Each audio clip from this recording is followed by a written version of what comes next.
السلام عليكم ورحمة الله وبركاته، ورجعنا لكم في فيديو جديد. وبدل ما اطول عليكم ما تنسوش تصلوا على النبي وتشتركوا في القناة وتفعلوا زر الجرس وتدعمونا بأحلى لايك وكومنت محفز، ويلا بينا. حتى دلوقتي كده، بس حرفيا كان السلف ده بيستخدمك زي اللعبة، وانت بالنسبة له لو ما كانش ليكي لازمة كان زمانك لقيت ميتة من زمان، بس انت كان ليكي لازمة عشان كده سابك عايشة. وبتقول ده قدري وانا مش هينفع ان انا اخون السلف البشري، فغو ساعتها بيشدها بيقول لها خلاص السلف مات، بس واضح ان انت لسه مش فاهمة حاجة، وبيشيلها ساعتها وبيقول لها انت اصلا كلك بيتي بتاعتي، ولازم ان انت تستأذنيني من النهارده في كل حاجة لو مش عايزة ان انت تموتي. وبيخش ساعتها في البوابة بتاعته وبيقول لها انا هعلمك كل حاجة من النهاردة، وبتقول انت عايز ايه برضه فهمني. والبوابة بتتقفل وشو ساعتها بتكون واقفة زي ما هي وبتقول هو السلف البشري نجح ولا ايه؟ عموم حتى قومتها من اللحظة دي ممكن ابدأ حياة جديدة، انما ساعتها غو بيظهر وبتقول في نفسها ايه ده، هو غو مات ودي روحه ولا ايه؟ انا سمعت اللي هو مات. هو ساعتها بيظهر وبيقول انت لسه اصلا عاوزة اللي انت تفكري في مستقبلك، انت اصلا ما عندكيش مستقبل علشان تعيشيه. وبيستخدم القوة الشيطانية بتاعته علشان يهاجم عليها، وهي بتقول له استنى بس ابوس ايدك سامحني، انما هو بيهاجم عليها وبيجمدها مكانها وبيقتلها بضربه واحده، وهي بتترمي على الارض جثه هامده، وهو بيقول لها انت اصلا وقفت في الصف الغلط. وبيجي تاني يوم الصبح والاميره دي بتكون عماله بتطير وبتقول هو انا ليه مش لاقي جاي ولا حتى حاسه بقوته، انما ساعتها في حاجه بتقع جنبها وهي بتقول هو ايه ده، هي دي سمر لوتس، واستحيل ان اي حد يسيب حاجه زي كده وراه، هو ممكن يكون عامل كده قاصد. وهي بتاخد ساعتها على طول الثمرة دي وبتقول هو انا ليه حاسس اللي هو كان موجود هنا، هو اكيد طبعا كان موجود هنا، بس هو ازاي لقى السلف البشري بالسهولة دي ولا كأنه كان سابقني بخطوة. وهي بتستغرب لانها بتلاقي كذا ثمرة موجودة وبتقول كل واحدة من دي بثروة كبيرة، هو ليه ما اخدهمش لنفسه؟ هو اصلا بيكون غوص ابهلها كنوع من انواع الهدايا قبل ما يمشي. وفي الغابة بيكون في انفجارات كتير عمال اللي هي بتحصل، وفي ناس بيكونوا طايرين وبيقولوا ايه رأيكم اللي احنا نروح ونساعدهم، اكيد الست العجوزة دي مش هتفضل اللي هي عايشة كتير. وفي حد بيقول دول بيحاربوا وحوش من عالم القديسين ازاي نهزمهم. والعجوزة بتكون شايلة البنت الصغيرة وبتجري علشان تهرب، والعجوزة بتقول ما تخافيش الوحوش مش هتقدر اللي هي تيجي ورانا. وبتقول في نفسها انا ما كنتش متوقعة ان الوحش ده يفضل اللي هو عايش. والحارس اللي من غير راس بتهاجم عليهم بتقول لهم انتوا الاتنين هتموتوا دلوقتي، وهي بتهاجم عليهم هما الاتنين وبتطيرهم. والبنت الصغيرة بتصرخ بصوت عالي على جدتها، والجدة ساعتها بتقول مش عارفة اعمل ايه. والبنت الصغيرة بتغمض عينيها وبتستسلم بتقول في نفسها انا اسفة يا معلم عشان كده مش هقدر ان أنا اخد حقك، انما ساعتها بتبدا اللي هي تفتح عينيها وتقول هو انا لسه عايشة ازاي. وهو بيقول لها وانت ليه ما بتسمعيش كلامي، وانا مش قلت لك بلاش اللي انت تيجي ورايا؟ وهي بتقول لها هو انت معلم بجد ولا ايه، انا سمعت اللي انت خلاص مت. وهو بيقول لها ازاي يعني اموت وانا المعلم القوي بتاعك؟ وهي بتمسك وشه وبتقعد اللي هي تفعص فيه وتقول بجد انا فرحان قوي اللي انت لسه عايش. وهو بيقول لها اي خدمه بقى، يلا انا اعمل لك كمان مكافاه حلوه عشان طيب. وهي بتكون عماله بتعجن في وشه زي البيتزا، وهي بتقول لها مش عايزه حاجه انا فرحانه قوي بحياتك. وهو بيخبط على راسها وبيقول لها خلاص يا بنت بقى سيبيني. وهي بتقوم حاضنه غاو وبتقول بلاش بقى اللي انت تسيبني لوحدي تاني. وهو بيرد عليها وبيقول لها انا خلاص خلصت من الراجل العجوز اللي كان مستحوذ على جسم اخوكي، بس للاسف ما قدرتش ان انا الحق اخوكي، انت زعلانه مني؟ وهي بتقول له لا عشان اكيد مش انت السبب في حاجه زي كده، وانت دلوقتي خلاص بقيت واحد من عيلتي وانا بقيت احبك. والست العجوزه بتقوم تقف وتقول كويس قوي اللي انت لسه عايش. وهو بيطلع دواء وبيقول خدي الدواء ده علشان تعالجي نفسك. والبنت الصغيره بتقول لجدتها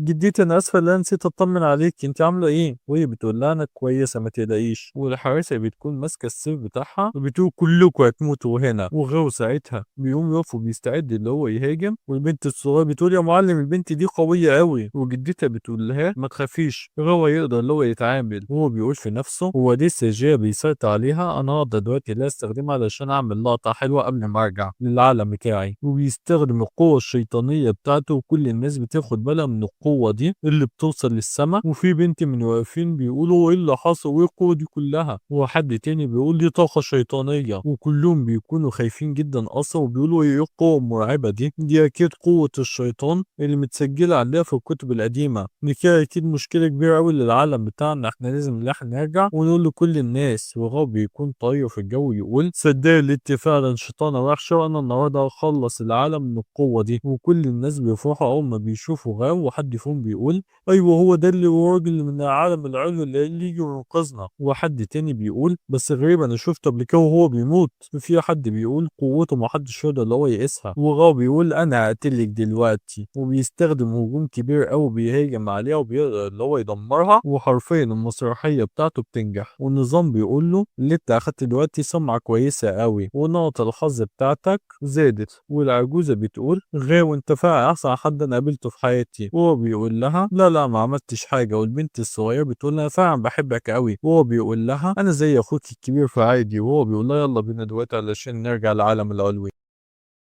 وهو بيركب على التنين بتاعه وبيبدأ اللي هو يطلع للعالم العلوي. والبنت الصغيرة بتقول يا معلم هو ده العالم العلوي؟ ده شبه العالم بتاعنا. وهو بيرد عليها ويقول لها وهو بيضحك انت بتقولي ايه؟ العالم العلوي ده احسن ب100 مرة. هو ده المكان اللي انت هتتدربي فيه علشان تكوني قوية. وبعدين دي حاجة بسيطة قوي من العالم العلوي، اتقالي بس وانا لسه هفسحك وافرجك على كل حاجة. وهي بتقول له واضح ان انت هتبقى مشغول وانا مش هينفع ان انا افضل اضيع وقتك معايا. وغاو بيقول مش مشكلة انا هخلي اختي الصغيره اللي هي تلعب معاكي. وبيوصلوا عند قصر وبينزلوا من على التنين، والحراس كلهم بينحنوا الغاب وبيقولوا اهلا بيك. وغاو بيقول للحارس ابعت بسرعه لاي حد علشان يظبط اوضه للبنت دي علشان تقعد فيها. وهو بيقول لها حاضر. والبنت الصغيره بتقرا اسم العيله المحطوط على البوابه اللي هي عيله غاو. والحراس بيقولوا كده في نفسهم هو السيد الشاب غاو اصلا امتى مشي؟ وصاحبه بيقول له انا بصراحه مش عارف، هو كل اصلا ما ينزل العالم السفلي ده بيرجع ببنت، انما المره دي جايب بنت صغيرة قوي. والبنت بتكون قاعدة جوه البيت وفرحانة وعمالة بتاكل، وبتقول للخدامة اللي عندها الأكل ده طعمه حلو قوي يا أختي. فعلى طول الخدامة بتنحني وبتقول بلاش اللي انت تقولي عليا اللي أنا أختك، علشان لو حد سمع الكلام ده هيحصل معايا مشاكل كبيرة. وهي بتقول خلاص خلاص أنا آسفة فهمت. وهي بتكون زعلانة. والناحية التانية غاو بيكون قاعد على العرش بتاعه، وفي واحد من المساعدين بيقعد اللي هو يكلمه. وغاو بيقول له قول لي دلوقتي على كل حاجة حصلت وأنا مش موجود. فالمساعد بيقول في الفترة اللي فاتت انا اكتشفت ان في كائن قديم ظهر، ولما الكائن ده ظهر في حاجات غريبة حصلت في السماء والجو ساعتها اتقلب. وعشان كده انا اتكلمت مع بقية الطوائف وقررنا ان احنا لازم يكون عندنا ناس اقوياء يحمونا. علشان كده عملنا اكاديمية وبنجمع فيها الناس الاقوياء علشان يكون عندنا ناس يقدروا اللي هم يحمونا من القوى الشيطانية. وهو بيقول في نفسه واحد من بتوع القصر البشري في الغالب في حد كده عمال بيلف وبيدور على السلف اللي انا قتلته، بس الموضوع حاليا حلو قوي لانهم بيدوروا على حد انا خلاص خلصت عليه. والبنت سيجين بتكون قاعده والمساعده بتاعتها بتكون عماله بتاكلها عنب وبتقول هو انا اروح اعمل ايه في قاعه السلف البشري ده؟ وسيجين بتقول بلاش اللي تعملي حاجه اصلا واقعدي راقبي وبس. وهي بتقول لها حاضر. بنرجع تاني عند غاو وهي بتقول وسيجين جت علشان تزورك من كام يوم بس انت ما كنتش موجود وهي مشيت، وكمان اخت الامبراطور عملت كده. وهو بيقول في نفسه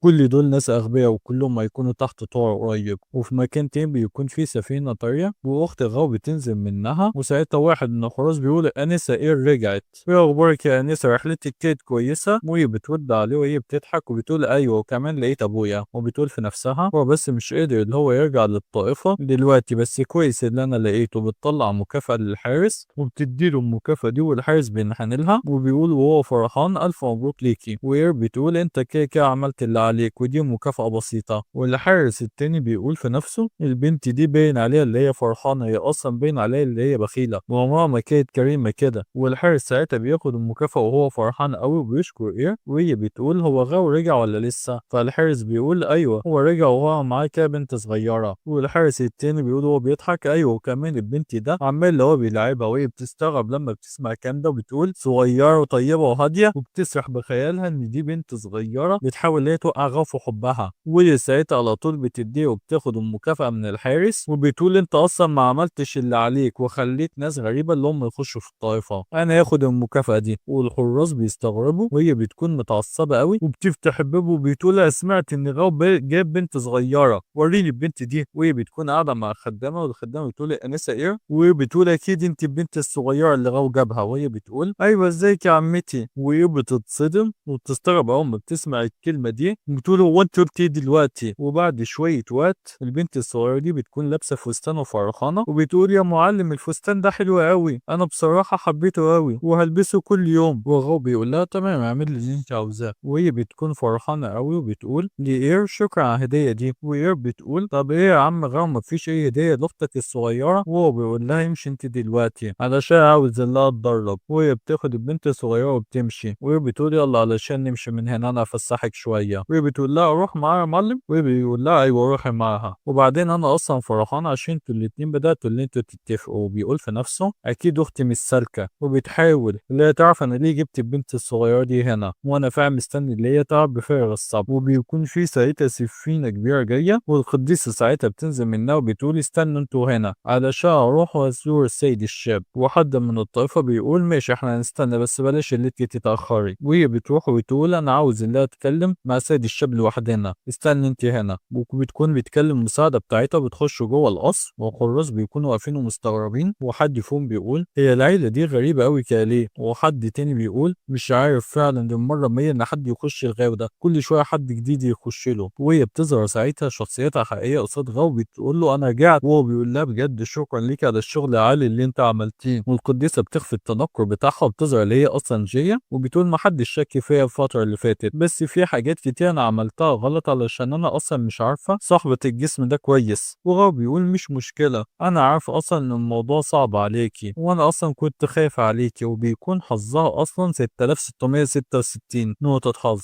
وهي بتقول انا اصلا بجد فرحانة علشان بساعدك. وهو بيقول لها يلا غيري هدومك ورجعي تاني للأوضة بتاعتك. وبيخش ساعتها جوه العالم بتاعه وبيدي الهدوم للقديسة وبيطلع رمز التناسخ بتاعها وبيقول لها يلا خدي الرمز بتاعك اهو. وهي بتقول له لا خلاص انا مش محتاجة اي حاجة منك خلي معاك. وهو بيقول لها يا شوشو انت وريثة قصر السلف، انت ليه مش عاوزة الرمز بتاعك؟ وبعدين لو شيوخ القصر عرفوا اللي انت ضيعتها يتضايقوا منك. وهي بتزعق وبتقول انت تخرس وما تجيبش اسمي على لسانك تاني، انا وانت اصلا مش صحاب. وهو بيقول لها بجد انا كنت مفكر ان احنا صحاب، ايه رايك اللي انا اقول لك يا طفله شوشو انت اكيد هتفرحي بالاسم ده. وهي ساعتها بتديه وبتقول هو انت ايه ما فيش اي دم خالص. وهو بيقول لها عموما انا جيت اقول لك النهارده اللي انت خلاص بقيتي حره. وهي بتقول له بجد. وهو بيقول لها ايه هو مش ده اللي انت عاوزاه ولا انت عاوزه اللي انت تفضلي هنا عمرك كله؟ ما عنديش مانع بس انت لو خرجتي مش هيكون في اي علاقه ما بيني وما بيني، بس انت عايزه ان انت تخرجي وتعرفي الناس كل اللي حصل هنا فمحدش يمنعك، بس احسن لك تفكري في الموضوع كويس. وهي بتزعله وبتقول له هو انت مفكر ان انت وسبتني اللي انا امشي الموضوع هيخلص كده ببساطه؟ انت دمرت كل حاجه. وهو بيقول لها وانا مش عرفتك من الاول اللي انت لو ساعدتيني الموضوع كان هيعدي بسهوله؟ وبعدين انا عاوزك دلوقتي تفهمي اللي انا شطانه وكويس قوي اللي أنا سبتك وخروجي وانت عايشه. وهي بعد شويه وقت بتخرج من العالم بتاعه وبتروح للسفينه بتاعتها والمساعده بتقول في انت مالك متضايق ليه؟ وهي بتقول له انا كويسه يلا بينا الرحله ان احنا نرجع لطائفه السلف بتاعتي. والحراس بيكونوا مستغربين وحد فيهم بيقول هي مش لسه داخل لو هي مبسوطه هي زعلانه ليه كده؟ وفي القصر الامبراطوري الاميره ساعتها بتخش وبتفتح الباب وهي متعصبه بتقول هو ايه القرف ده يا اخويا؟ انت سمعت ان قديسه السلف راحت بنفسها علشان تشوف غاو تاني؟ والواد بيكون قاعد بياكل وبيرد على البنت هي اكيد طالما راحت هناك هي بتخطط كده حاجه. وهو بيقول لها انا عاوز دلوقتي اللي اسال سؤال غريب انت ليه بتقولي لي الكلام ده؟ بس عمو مش مهم سيبك منه وعيش انت حياتك. والامير بتقول طب انت هتعمل ايه؟ الاكاديميه الخالده دي بدات اللي هي تجهز علشان يهاجموك وده هو الوقت المناسب اللي احنا اصلا ليه حل مع الاكاديميه دي. وهو بيقول في نفسه من يوم ما الاكاديميه دي ظهرت وهدفهم واضح اللي هم يقتلوا ورثه الفنون الشيطانيه وانا مش عايز ان انا اخش في اي مشاكل دلوقتي. واكيد البنت الغبيه دي مش هترضى اللي هي تسيبني في حالي. وهو بيقوم يقف ويقول انت معاكي حق احنا لازم اللي احنا نستغل الفرصه دي علشان نخلي الناس ما يشكوش فينا واحنا لازم اللي احنا نظهر قوتنا علشان سمعه القصر الامبراطوري يرجع تاني. وهي بتقول في نفسها انا اخويا فعلا بقى شخص تاني ومتغير قوي بس متغير للاحسن. وهو بيقول في نفسه هي دلوقتي اختي هتروح الاكاديميه دي ولا ايه؟ وفي الغابه بيكون ايه وبنت صغيره قاعدين مع بعض وبيلعبوا والبنت بتقول يا ايه فهي بتقول لها في ايه؟ فهي بتقول لها هو المعلم بيفضل اللي هو مشغول كده كل يوم. فهي بتقول لها هو دايما كده بيختفي بحجه اللي هو بيتدرب بس انا اصلا مش بصدقه، هو اكيد يعني بيحضر لمشكله جديده. وبيقعدوا اللي هم يلعبوا مع بعض باستك كده وهي بتقول اكيد المعلم شخص كويس هو اصلا انقذني انا وعيلتي وانقذ العالم بتاعي كله. وهي بتقول يا حنين هو فعلا قلبه حنين قوي. وساعتها على طول غو بيجي والبنت بتفرح وبتقول معلم. وهو بيقول لها ايه عامله ايه؟ في اي حد حاول اللي هو يزيك الفتره اللي فاتت ويا ترى المكان ده حبيتيه ولا لا؟ وهي بتقول له اكيد طبعا المكان هنا حلو قوي واختك بتهتم بيا. وبتقول في نفسها الواد ده ظهر. فالبنت بتقول له وانت اصلا ليه هنا يا معلم؟ انت وحشتني قوي. وبتقول له هو في ايه يا غاوي؟ وانت مش شايفني ولا ايه؟ وهو بيقول لها انا فعلا مش شايفك، أنا كنت مفكر ان الخادمه هي اللي مع البنت دي. وساعتها على طول بتتضايق وبتتعصب وتقول ده انا دلوقتي هقتلك، مين دي اللي خدامها يالا؟ وبيقعد اللي هي تهاجمه وكده، وهو بيقعد اللي هو يتفاداها. وهو بيقول لها اهدي يا ايه شويه. وبيقول لها واضح ان الضرب وحشك. وهي بتتعصب تحاول اللي هي تضربه تاني. وبتقول له وانت ليه شايف اللي على طول. ودي للاسف كانت نهايه الفيديو بتاعنا، فما تنسوش تشتركوا في القناه عشان يوصلكم الفيديو جديد اول ما ينزل، اللي هو هيكون بكره ان شاء الله طبعا، وتدعمونا باحلى لايك وكومنت محفز عشان تساعدونا في اللي احنا نكمل تنزيل. وصلوا على النبي. وكان معاكم ميدو احمد، سلام.